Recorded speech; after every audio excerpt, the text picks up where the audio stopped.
Okay, everybody, thank you so much for joining us. In an effort to not waste any more time, we want to go ahead and jump into the content.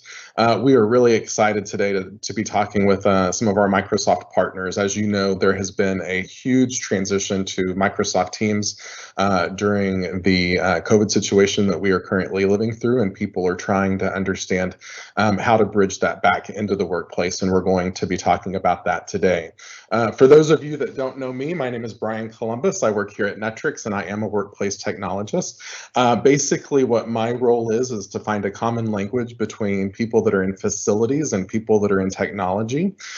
We help people with ground-up technology build-ups all the time, so that's my role within Netrix. A little bit about the agenda that we're going to be going through. I'm going to introduce our speakers. After that, I'm going to turn it over to Ryan Williams, who's going to be giving us a brief overview about what's new with Microsoft Teams. Derek's going to talk about Teams in today's workplace, and Frank is going to give us an exceptional demo of the new Surface Hub 2S. If at any point you guys have questions, we do want this to be conversational. Please put them in the question and answer box, and that is at the bottom of your screen. We will try to answer those in real time. If we're not able to, then we will certainly take a period at the end where we go through those questions. And then to wrap it up, I will talk to you about some offerings and next steps that Netrix has for you.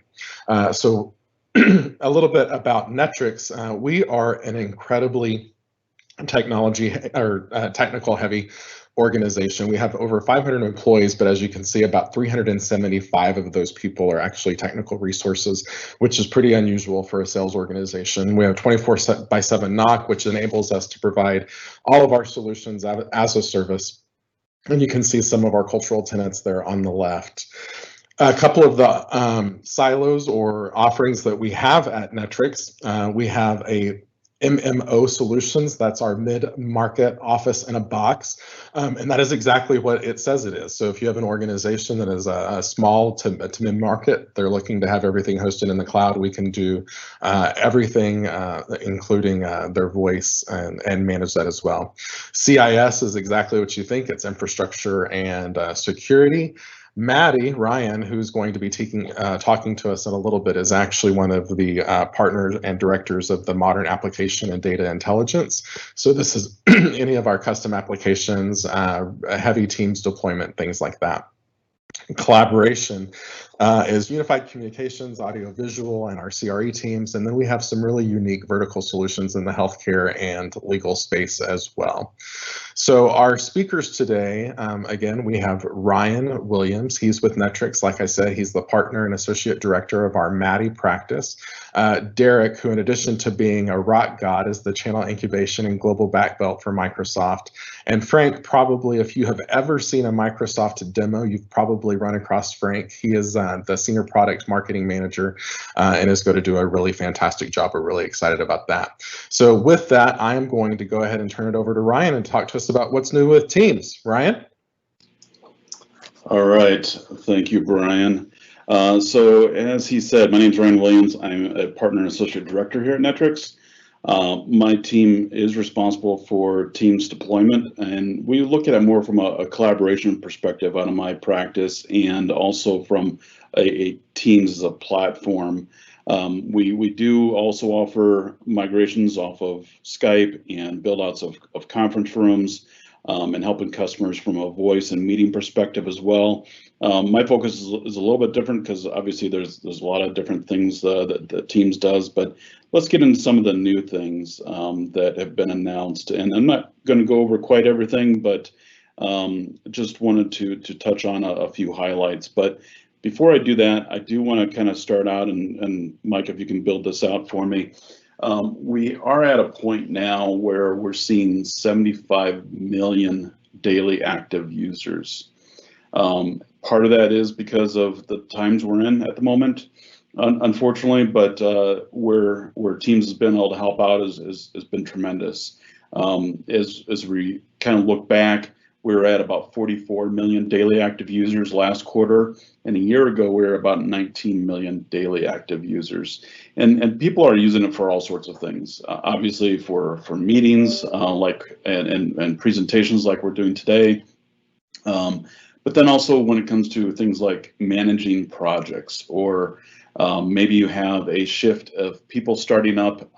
Maybe in some cases it's trying to get a plane off the ground or at a hospital, and you need to manage all the things that happen when it comes to that shift of users. So you bring them together into a team, and then they have access to all their tasks that need to happen, all the supplies that they need for that shift, and the contacts that they need outside of maybe some individuals that support them and so forth. So Teams comes together to provide a lot of that. Next slide, please. One of the new things I'd like to talk about is increased number of simultaneous videos. This was a meeting that I was on this week, so just took a quick shot of that. The thing that you'll notice about Teams versus some of the other platforms is the quality. Obviously, audio is number one, but then we get quality on the video side too. So, you know, when we start thinking about, you know, how does this compare to other solutions, you'll notice quality is number one. Next slide, please.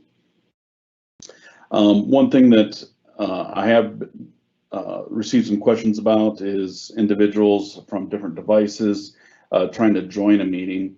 Sometimes it's you know, 2, maybe 3 clicks to join a meeting. There have been improvements made in the last month so that now across devices it is 1 click to join. If you're still seeing multiple clicks, just wait for that update. It'll reach you shortly. Next slide, please. One thing that we've noticed that has been going on for months now is being able to show your video, but then also blur your background. That's been a help for many of us. But we also have a new piece today. If you go to the next slide, please, where you can customize your background. So you can have some fun with it, as you can see here in this slide, and many of us have. We've had a whole lot of fun with it. But then you can also, as an organization, deploy a more enterprise background for everybody. And it doesn't have to be just one for everybody. What we've done at Netrix is we've had multiples that we've submitted for people to use, so that you have an enterprise background for everybody, and if they need it. Not everybody needs it, but this is an option. Next slide. Also, many of us are using multiple screens, and so I always get the question of, okay, with Teams, how do I use multiple screens? You know, Teams is great. I get everything in one application, one screen, which is awesome, but I use multiple screens. It makes me more productive. So what can I do there? And there are multiple options there. You know, use a browser in one screen and the application on another screen. But also a new feature that has been released is being able to pop out a chat. And this shows how to do that. The other way to do that, if you're really cool, is you can just double click right on the person's head and it'll pop out that chat. Again, there is a very long list of improvements or feature add-ons that have happened, and I have a link here at the bottom, and this slide deck will be shared out with everybody, so you'll have that link, and you can go back and review that. One of the things here at the top here is the upper limit of an individual team going from 5,000 to 10,000. Why is that important? I get a lot of requests from organizations that they want to have a team for the whole company, as an example, because they're maybe in some cases starting to deploy their apps or their workflows, for example, or different processes to a team. And in some cases, it's something that affects everybody in the organization. So they're trying to get this out there to everybody instead of having to add that to multiple teams. So this is one way to do that. Or maybe they're starting to get, you know, all their different functions from like accounting to HR, or things again that affect everybody out there into a team for everybody. Templates is another big one. You know, so being able to say, okay, I need to set up a team for this shift. All the things and all the pieces that are needed for that shift of individuals can be templatized and put together on the fly. Next slide, please. So next, I'd like to hand it over to Derek, and he's going to take it from here as far as our next topic. All right, thanks, Ryan, and hello, everybody. My name is Derek Dezo with Microsoft. I'm coming to you from lovely Pine Top, Arizona, where I'm at 7,200 feet altitude. So if I get a little bit woozy, forgive me. I'm still not getting acclimated to it.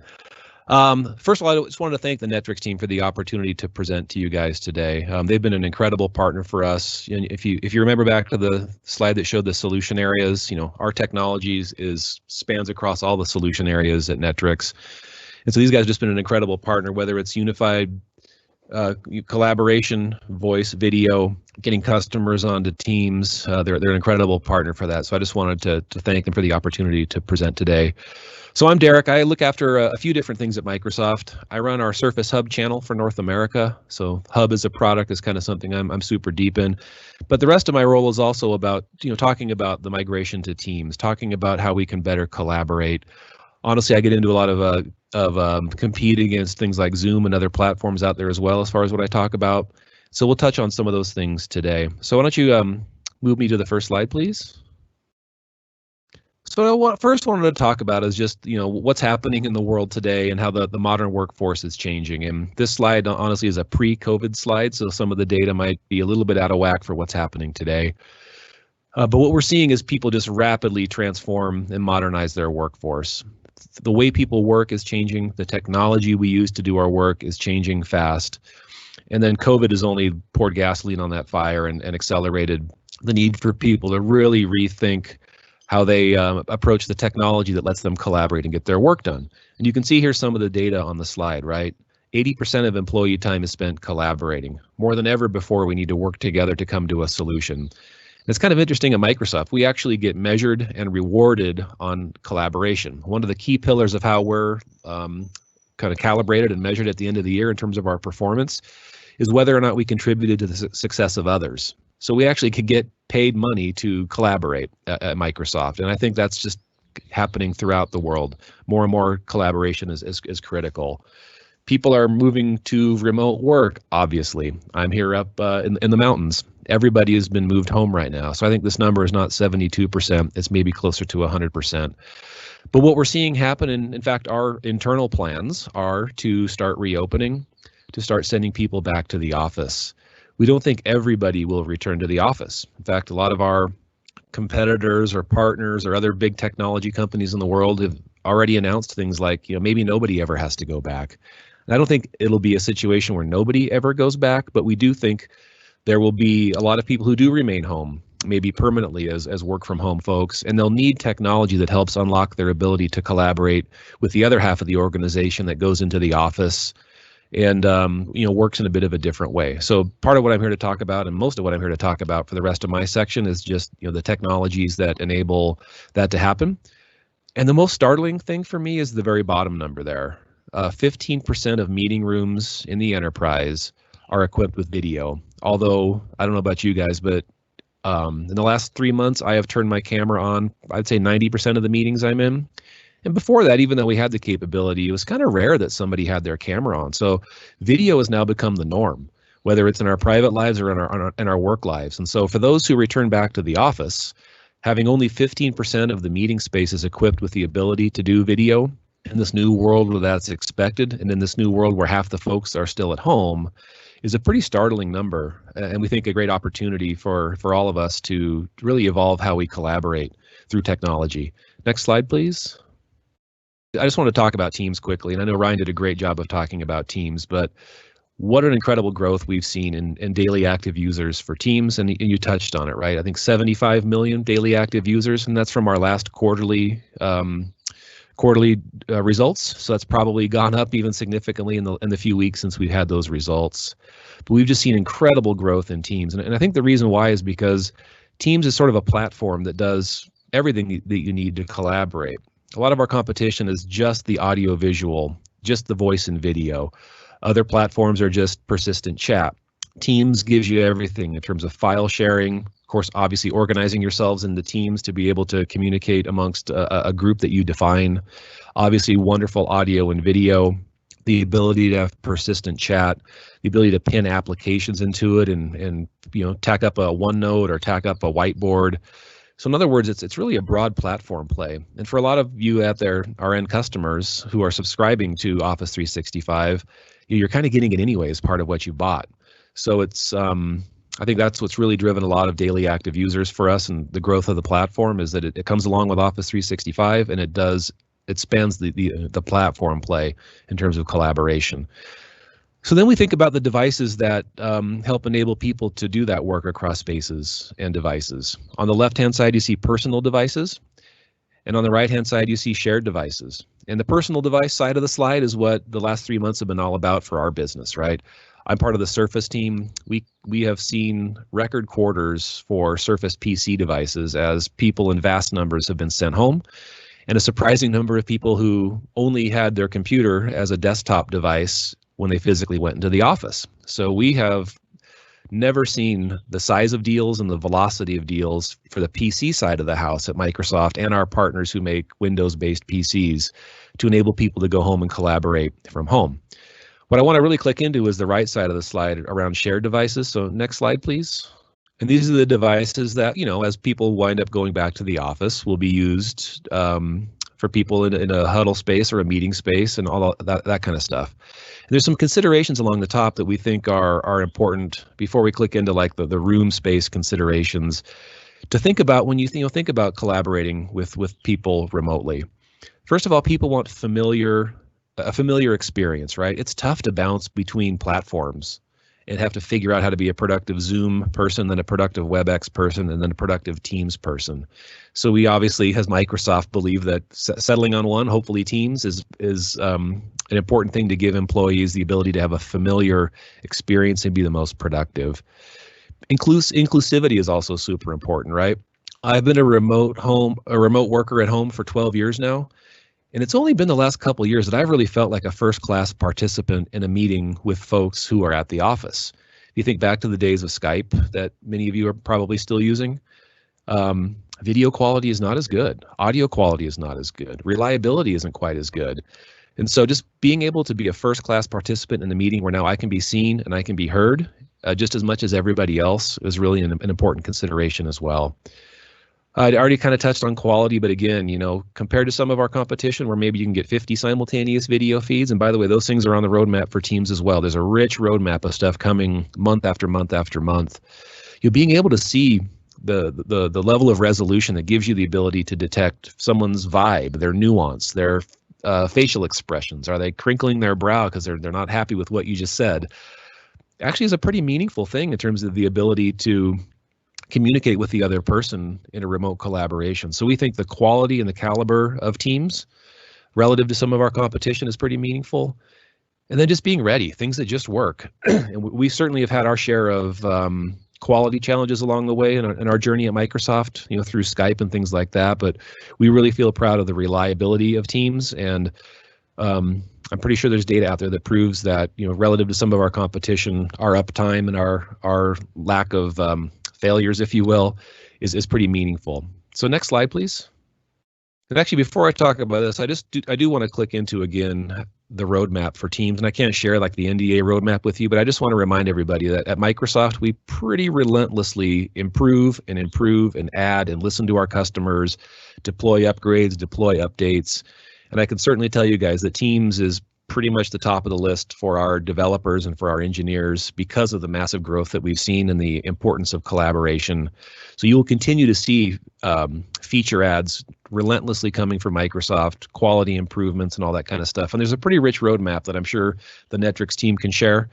And there's an NDA roadmap that I've seen that's got some really cool stuff coming. So anyway, back to shared spaces. So there's a lot of other things to consider as you send employees back to the office and contemplate how you add technology that enables remote collaboration. Some of them are obvious, some are less obvious. Budget, pretty obvious. How many rooms you've got, pretty obvious. But it's interesting. We're seeing our customers replace furniture to migrate their workplaces from maybe a sterile gray cubicle farm to an environment where their employees will feel more comfortable to be more creative and more collaborative. So furniture is a pretty important consideration. Installation requirements become pretty obvious. If you want to have an 85-inch board like we've got coming towards the end of the year from Surface Hub, does it fit on the wall? Is the wall reinforced? Is there power? Is there Ethernet? All that kind of good stuff. Then maybe the most, or maybe the least obvious, I should say, is just the meeting behavior. Space is one thing, but what type of meeting is going to be had? Is the space going to be primarily an audio-visual, just we're talking to each other experience?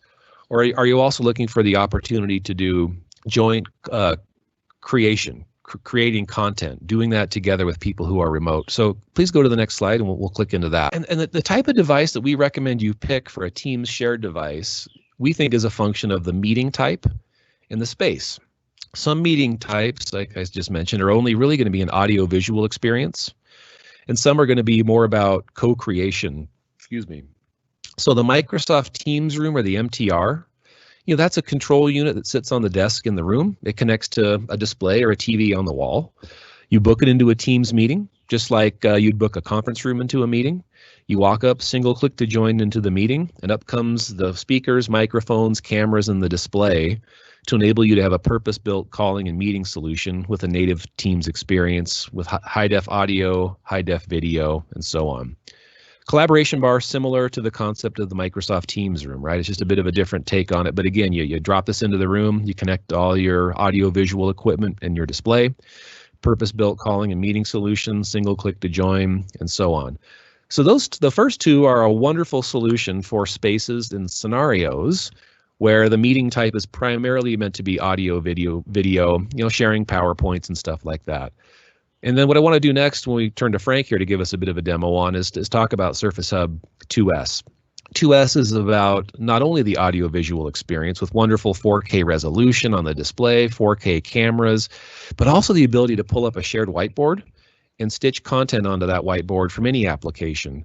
The ability, if you can see it here on a mobile cart, the ability to move it around from place to place in the office, depending on where the collaboration needs to happen or wants to happen. In fact, there's even an optional battery you can buy to put inside the tray that you can kind of see there in the little picture. In fact, why don't you go to the next slide? We can kind of see a little bit better picture before we go to Frank with a live one. You can put a battery into the tray and get around 2 hours of battery life on the Surface Hub. So just imagine you're in a remote collaboration. You want to do some co-creation around your concept, around the slides you're building or whatever you're making. And you can unplug the device and roll it down to the next space when maybe you're getting kicked out of your conference room or you want to go grab somebody else and bring the collaboration to them. So I'll leave it at that for me. I don't want to steal Frank's thunder to talk about Surface Hub. So thank you all for the opportunity once again and the time to speak to you guys. And I'm going to turn it over to, dare I say, a living legend in the world of Surface Hub and collaboration. One of the originals from Perceptive Pixel before we even had Surface Hub, who I thoroughly enjoy embarrassing with ridiculous introductions, Frank Buchholz. Thanks, everybody. Hey. Thanks, Derek. So take it away. Yeah, no, thank you so much for the introduction. We are, it's my honor to be able to take the time to talk to you about Surface Hub and give you a presentation, or essentially a walkthrough of the device. Derek, honestly, one of the things I love about Derek is if you're ever on a call with Derek, he's an amazing musician, and he will always play you in and play you out of the conference call. So that should be, I think, something you add to Teams is like, play me in and then play you out. And in fact, I was just on a meeting where somebody asked, can you add a feature to Teams that says there's 5 minutes left in the meeting, we need to get off this call now? We should almost have Derek just playing the music, kind of like when the Oscars are like, it's time to leave. That. Yeah. So, but it's my pleasure to partner with Netrix to talk about the Surface Hub. I'm Frank Buchholz. I work on the Surface commercial marketing team.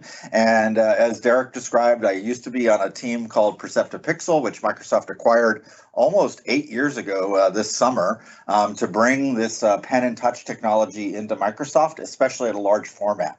And so we built the initial Surface Hub 1 in both the 84 and the 55, and now we are building the Surface Hub 2. This is the 2S version, as well as this is our 50-inch version, and we'll soon be announcing and shipping before the end of this year an 85-inch version as well. So we're excited about that. Now, the Surface Hub is a purpose-built device. It's built for meetings. It's built to turn any space into a collaborative workspace. Here I have a device that is literally on a steel case stand in my home. I'm in my basement, but I've turned my basement into a collaborative workspace by just adding a Surface Hub. It's like add water, boom, it happens. Don't add water to it though, boom, things will happen.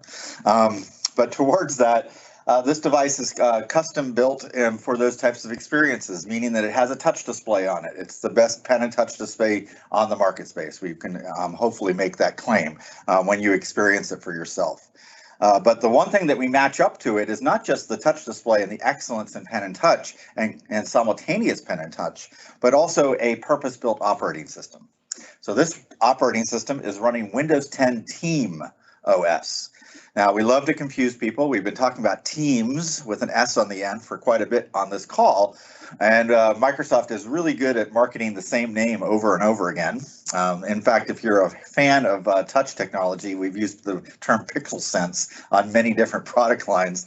Once you own a name and can use it, you tend to use it over and over again. So this is using the Team OS. The Team OS is a walk-up and use operating system, meaning you do not have to authenticate to it in order to use it. So what does that mean? Well, that means that I can walk up to the device. Here I have a meeting invite at the top of the device. I tap that and it'll join the meeting. No authentication needed at all.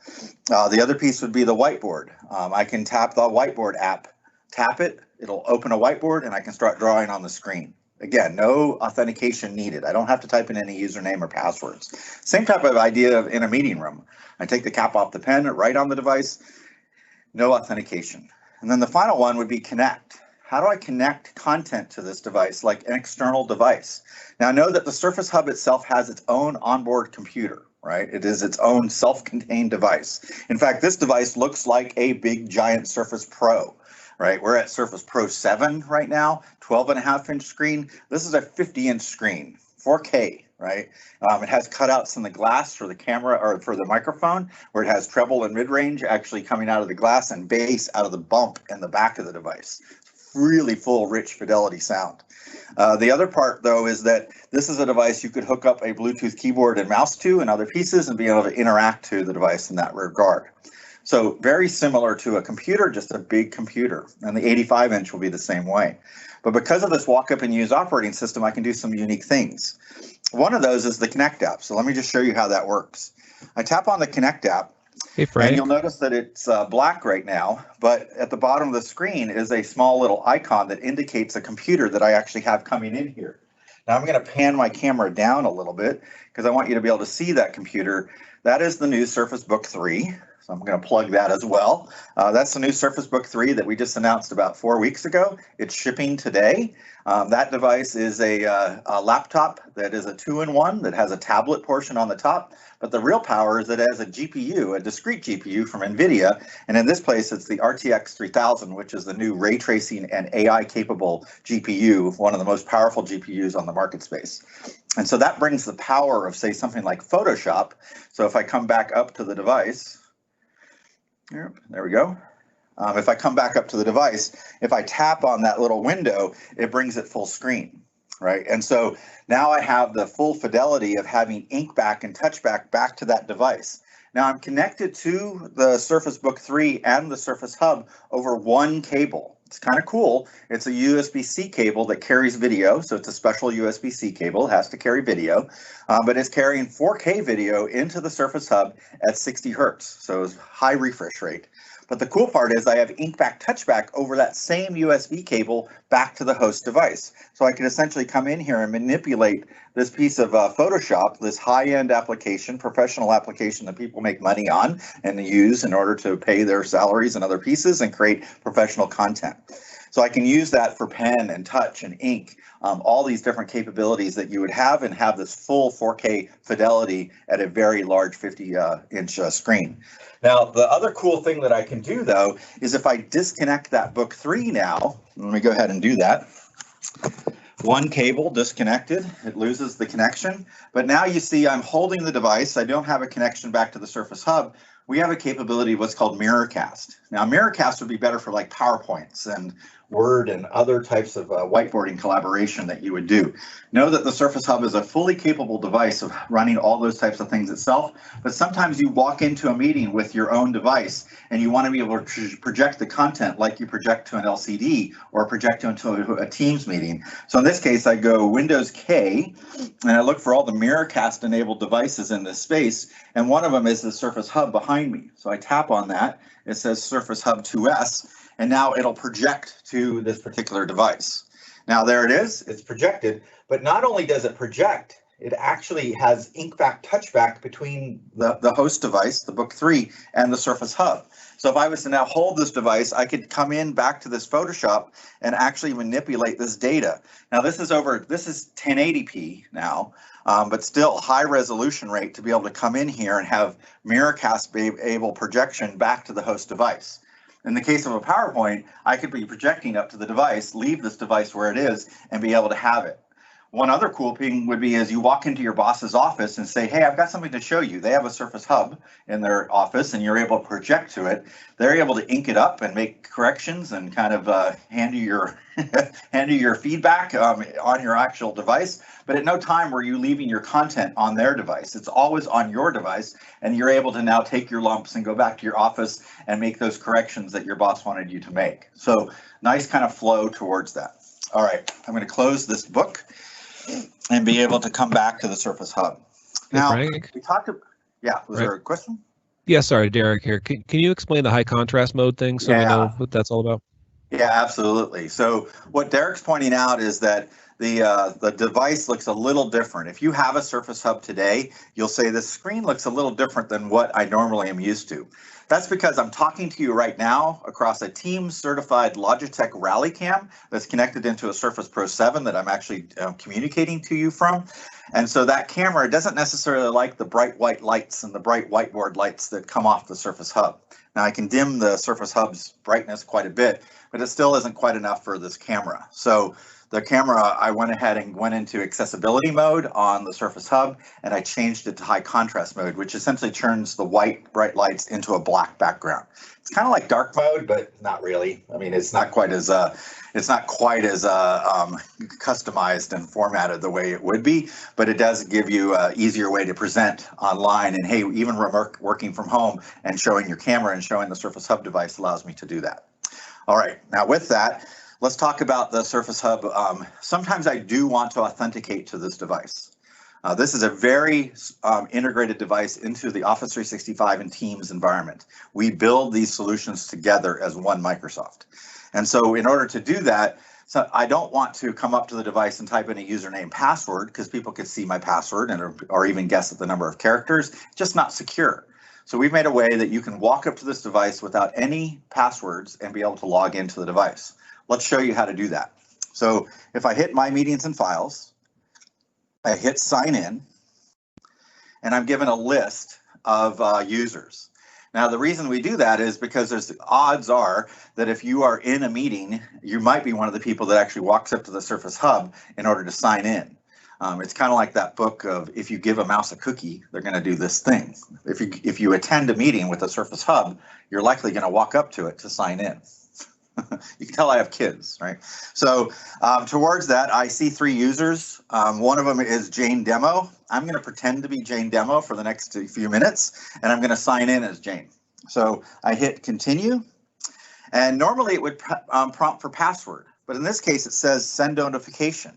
Now, the reason it says Send Notification is because Surface Hub, in this case for Jane Demo, is hooked up as an Azure Active Directory multi-factor authentication user. Woo, that's a mouthful. That just really means use Jane's cell phone or iPhone to log in. Make it simple. So I hit Send Notification, and I get a notification on my iPhone. There's also a number on the screen. So I'm going to walk up to the device. It doesn't really like white light. I don't know why I ever do this, but I hit Authenticate. And there's 3 numbers on the screen on my iPhone. There's 1 number on the screen there. I match the number that I see, which is 30. And then it asks me for my fingerprint authentication, and I go ahead and hit my fingerprint on the iPhone. It now logs me into the Surface Hub. It not only logs me in through multi-factor authentication, but also be able to provide that onto the device through single sign-on. Now, what's single sign-on? Single sign-on means once I authenticate once through Azure Active Directory, I do not have to authenticate until I am done. And on the Surface Hub, I'm done when I hit end session, because when I hit end session, the Surface Hub will clean itself of all the content from the previous session. I can walk away with confidence that I'm knowing that I didn't leave anything on the device, and the device will be ready for the next group of users to use it just like I did. So in this case, I'm logged into the device through single sign-on. So now I can go into any application like Word, PowerPoint, Excel, the Edge browser, Power BI, and it will have my content on it, all my recent files. So an example of that would be to go into the device and hit the whiteboard. Now it'll launch the whiteboard and bring me in. I'll just verify that I'm Jane Demo, and it signs me in as Jane Demo, right? I do not have to put any passwords or any other pieces of information into the device. In fact, it even puts my little icon on the device of Jane Demo's icon right on the screen. And one of the things I could even do is I could come into this device and I could say, hey, here's all my recent whiteboards that I have. Now, this wasn't on the device just a minute ago before I authenticated, but through Azure Active Directory and through the power of the cloud, I'm able to get access to all these past whiteboards. One of them being the Netrix one. So I'm going to go ahead and open up my Netrix whiteboard, and now I have it on the screen, in this case, my Blackboard. The other piece would be is that I can come into, this is Whiteboard, is a whiteboard that runs across all Windows 10 devices. So not only does it work on Surface Hub, but it works on all Windows 10 devices. If you're on a Windows 10 device today, which I imagine you are, good chance, then you are able to go out to the store, type in Whiteboard, it'll be the #1 choice, and you can install this Whiteboard onto your device. You can also install it onto iOS devices. So whether you have an iPad or an Apple iPhone, you can install it on those devices as well. But it will also run on Android in the near future as well. And it better because Surface is about to announce a Surface Duo, which is our new phone that we have coming out running Android. So very cool. The piece here that I really want to show is because it's running on my phone, I can come into the whiteboard on my phone and go ahead and find this particular whiteboard, the one that says Netrix on it. And I go ahead and bring it up. And the cool thing that I could do now from the iPhone is I could do something like, hey, I go into pen and I actually write hello. Now I'm writing hello, but I'm not writing like screencasting to this. Even though these devices are just inches apart, they're literally hundreds of miles apart in a data stream. Meaning that my iPhone is having to communicate back to my ISP, back to an Azure data center somewhere, probably in Quincy, Washington, down off the Columbia River, because I'm in Kirkland, Washington right now, and then all the way back to this Surface Hub. All that's done thanks to the speed of light. Thank you, speed of light, by the way, and a little shout out. And then I come in, and some cool things that I can do to the whiteboard now is I could tap on the word hello here, and then I could hit this magic wand, and it'll actually pull that and make that into OCR recognizable text. So ink to text conversion built into the whiteboard. Now, one of the other cool things that I can do with this whiteboard is I have the ability to post pictures to it. And one of the unique pictures that I could post to it would be a picture of another whiteboard. But in this case, it's a whiteboard that I took a picture of.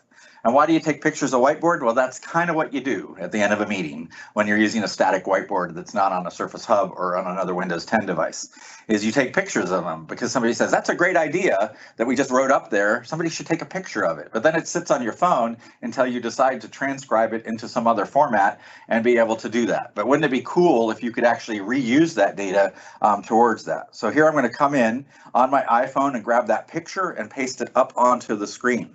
Again, going through the data center and using the power of the Azure cloud in order to do that. So I'm co-authoring across multiple devices, across multiple platforms and operating systems as well. So here I have that whiteboard, but it's just a picture, right? I could write on top of the picture, but that's not real valuable. It's like a layer, and I'm not real good with Photoshop, so I'd rather just use the single layer. So I'm going to use a feature built into the whiteboard called Inccrat. So I hit this magic wand, and it pulls all the ink off this picture and into the whiteboard.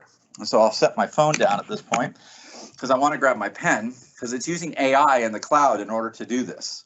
But what I can do now is I can come in and say, hey, it pulled all that imagery in, kind of a wow magic moment, and be able to say, hey, I really want to just lasso this content because I have an idea that I want to insert into the flow here. And so I could come into the whiteboard and say, hey, I just want to have this new idea that I can add right to this space and keep it in the flow. And so I'm able to, my bad joke would be, this is kind of like Pet Sematary from Stephen King. I'm able to bring back to life a loved one, a loved whiteboard, and be able to reuse it. So, but now I'm able to reuse this whiteboard and bring back static content and bring it back to life digitally, and now it's stored. Now, what do I do with it, right? Well, there's a chance that I invited people to this meeting and they were not able to attend the meeting. So I want to share this with the rest of my team so that they could add content on here as well. Maybe this is our lunch order. Please put your lunch down on the whiteboard. But maybe it's a great idea and a brainstorming that we're having towards changing the world, right? And so here I come into the device and I could say, hey, what I really want to do is save this to Teams. So I post it to Teams. Jane Demo is only a member of one team. If you have Teams on your device, you probably are not a member of just one team. So I'm going to go ahead and hit that one team that she's a member of. I'm going to hit the general channel, so it gets posted into the general channel, and then hit post. Now, the device is tightly integrated with Teams, as we talked about. And so now that it's actually posted straight to Teams, and I could literally just now close this whiteboard using kind of an old Windows 8 trick of grabbing the title bar and pulling it all the way down. And so here I can come into the device. We talked about single sign-on working on the Edge browser. So I'm going to go ahead and hit the Edge browser here, and I'm going to type in Teams. I'm not going to try to look at the news. And I'm going to type in teams.microsoft.com, although I don't want to stick my head in the sand. But here I am back into Teams, right? And so I want to be able to pull it up and use the web app and be able to bring all this content back to life that's in Teams. So now I am in Jane Demo's Teams environment. I can get to persistent chat, I can get to SharePoint, I can join meetings from here. One of the values is that Teams here, using the Edge browser, it supports WebRTC, which means the camera, speakers, and microphone all enumerate themselves back to the web app, and I can actually join a Teams meeting straight from the web app. Pretty cool. The other thing would be is here I have a link to the Jane Demo's whiteboard. And so if I tap on that link that I had just posted, it'll pull that whiteboard back up. Now, if if her teammates weren't able to join the call, maybe she recorded the call and it was stored in Teams and is available through Stream. And now I could replay that meeting. I could now add to collaboration, cross co-authoring, and be able to use that power of Office 365. So with that, I just want to show you one last thing. This particular device is hooked into a battery. Battery is normally flowing AC through to the Surface Hub. And here I have my power cable. So I'm going to disconnect my power cable and actually show that this device is now ready to go. I could actually just roll off camera with my device and come back and say, hey, I hope you enjoyed the presentation. And we'll turn it back to the folks there at Netrix. But if you have any interest in the device, the folks at Netrix can help you out. And we're excited that you're interested in Surface Hub. Thanks a lot. Thank you so much, Frank. I have probably seen you give 10 demos over the course of my lifetime, and every time you do it, I learn something new. So thank you for that. Oh, you're very welcome.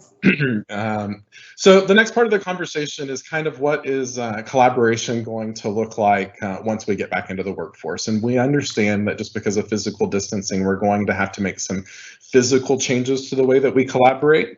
We have been for years and years installing 10 by 10 and 12 by 12 huddle spaces that we now know will only be able to house 1 or 2 people. So we're probably looking at more open collaboration type environments. So this is an environment that, is showing a moderate reconfiguration of furniture, but still allowing you to collaborate either in an open air walk up bar type environment. So if you want to belly up to the bar and have some collaboration time with your team, you're certainly capable of doing that. Or if you're looking for something even more open, obviously being able to provide physical distancing at the bottom with something like the beautiful mobile room cart and the Surface Hub would give you another option. So if we could go to the next slide, talking about some possible reconfigurations. So this is a Teams room on the left with a dual display. And then obviously on the roadmap, as you've heard, there is the 2S 85-inch that is coming. And then over here on the far right, what we're trying to show is a Teams room with a single display, but this is actually not a Microsoft Surface Hub. So let's go ahead and go to the next slide. So the RoomKits, and Derek had made mention of this when he showed one of his slides. Obviously, we're spending a lot of time talking around the Surface Hub 2S because we think that it's a really fantastic all-in-one solution, and it really mimics the same experience that you have from your laptop by and large. But we also understand that there are some organizations that are not going to be able to make that financial investment. And so what we've done is we've actually created a couple of different kits that are branded. The first one that we're going to go through is the Microsoft Surface Hub 2S. So that is everything that you had seen in the picture before Frank started doing his demo. Actually, everything that you still saw when Frank was speaking. So that would be the Steelcase mobile room cart, along with the Surface Hub appliance itself. And that does come with the camera and the pen. We can do a wall mount or a mobile cart. Another one of the really great things about this solution is we're starting to talk about open collaboration and coming back into the offices. We know that people might be fearful of going into those smaller huddle spaces. So what this would enable you to do with that APC battery is to actually bring this out of that space and bring it into a more open air environment. So this we can actually provide for you as a capital purchase. Obviously, we would love to help you with that, but we can also provide it to you as a service. So if we can go to the next slide, we have two different offerings for this from an as a service perspective, a standard and an enhanced. The only difference between the two is that the enhanced comes with some on-site support and installation, whereas the support in the standard would be handled via remote. Again, if you would like to upgrade to the mobile roam cart and the battery, we can do that on a monthly basis as well. What the prices that are being shown here is for actually a wall mounted solution. So if your organization is not wanting to go with a mobility solution, we do have some room kits as well. So the one that we want to talk to you about today, Mike, if you could please advance the slide, is the Crestron Flex B series. So what this does is we can use any commercial grade monitor. Again, we have them in 55, 65, 75, all the way up to 100 plus inches, and could even do this via projection if needed on a larger scale.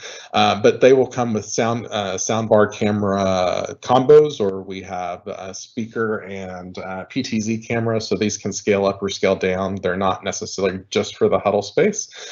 You will get a touch screen at somewhere in the room so that you can do a one button join regardless of that meeting time. So with that, let's go ahead and go to the next slide. If you so pricing on those Crestron packages start as low as $259 a month. Again, if you're wanting enhanced, if you want us to come out and support it and install it, we can do that for an additional $100. And if you want to upgrade those monitors, again, the world is your oyster as far as sizing goes. So with that, let's go ahead and open it up for some questions and answers, and then I will close it out with a couple of offers that we have for you guys. So we do have some questions in that have been queued up, and I see that Derek and Ryan have been doing a great job of getting to those, but I do want to read through a couple that I thought were really important. Can you force a background for a group of users? And yes, you absolutely can. So if you have a standard corporate image that you want to be in the background, if you have people that have all kinds of backgrounds in their environment, then we can certainly go ahead and force that upon them. Someone had asked questions about they use team rooms extensively internally, but externally they are invited to other meeting types. So GoToMeeting, Zoom, WebEx, whatever that is. Please feel free to reach out to your Netrix account executives. We do have answers so that regardless of meeting types, your conference rooms will have a single button join, regardless of who's hosting the meeting or what type of meeting it is. Someone else had asked if Teams and AgileQuest are able to integrate, and fortunately we happen to be an AgileQuest partner, so we can answer that and say that yes, the two do integrate together. Someone had asked, how do we maintain consistency with Teams deployment, client deployments and feature rollouts? keep communication from the org up to speed with Microsoft updates to programs. And Ryan's answer to that was having governance and adoption plan that you can apply each month is critical, and many can be controlled by your administrator on when they are released. And I will just add to that we have a fantastic change management program. And if you are one of our RoomKit as a service clients, then those upgrades are constantly being given to you, and we're constantly doing education with our end users so that they understand what that looks like. Somebody had a really great question about licensing. They have an E5 license, and that E5 license allows them 60 minutes of audio that comes with that license, and then there's an additional fee outside of that. Please, again, just reach out to your Netrix reps. There's options to manage your own SIP trunks that you can use with your carrier, and additionally, we are an authorized Teams direct routing provider. So if you have any new questions, please throw them in the chat. We are happy to get to those. I'm going to go ahead and go through a couple of things that we would offer you today just for joining us. We're certainly appreciative that you made the time. So Ryan, why don't you go ahead and talk to us a little bit about these Teams assessments, please. Thanks, Brian. So we do have a couple offerings as far as next steps. Where do we go from here? If you're maybe just getting started with Teams and would like one of our architects to come out and work with you for a day or two, look at the different types of workshops that we offer down on the left-hand side. We have Teams adoption, solutions, calling, meetings, or we can customize one, based on what your needs are. These are some packaged ones that we've put together that have been very popular with our customers. Next slide, please. And then we have one that just is around governance. We have many customers that either are going to be rolling out Teams or already have, and then they come back to us and say, we thought we did a good job when it came to governance and security, but we need a little bit of help. We didn't know what we didn't know, and so we come together and talk about what they've done from a security standpoint, what they've done from a governance standpoint, or what they plan to do. What the requirements are, maybe if they haven't deployed Teams yet. But then also it also comes back to that adoption plan, that change communication plan. So we incorporate that into all of these solutions that we offer, and this has been something that many organizations have taken advantage of with us.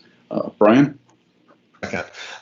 Yes, and so just so you guys know, because of our status with Microsoft, most of the engagements that Ryan just described can either be funded or partially funded with our friends at Microsoft, if we can make a good enough use case. So again, please make sure that you're reaching out to your Netrix sales representative so that they can try to advocate on your behalf.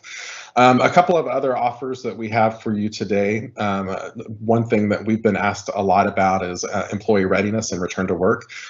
We have an employee readiness survey that we have created and are starting to go through with our customers and collect data. It goes through everything from their age, the things that they're worried about, the types of technologies that they typically use at the office, the type of technologies that they have at home, and then we can help you figure out what would be needed from an organizational perspective to bridge the gap as we are still getting everybody back to the office 100%, as well as a Teams adoption assessment. So these are one-day workshops, and Ryan can certainly speak to these to this as well. But if you're looking at adopting Teams, please let us know, and we can certainly get you on the calendar for one of those workshops. If you have seen anything today that is at all interesting to you, we encourage you to reach out to us. Our contact information is on the screen. Ryan and I are both reachable via the info@netrixllc.com. Just please make sure that you put Teams question or Teams webinar in the subject line so that we can direct those appropriately. Outside of that, we are very appreciative for you taking your time. We know that your time is precious, and we are appreciative. Thank you so much, and have a great day.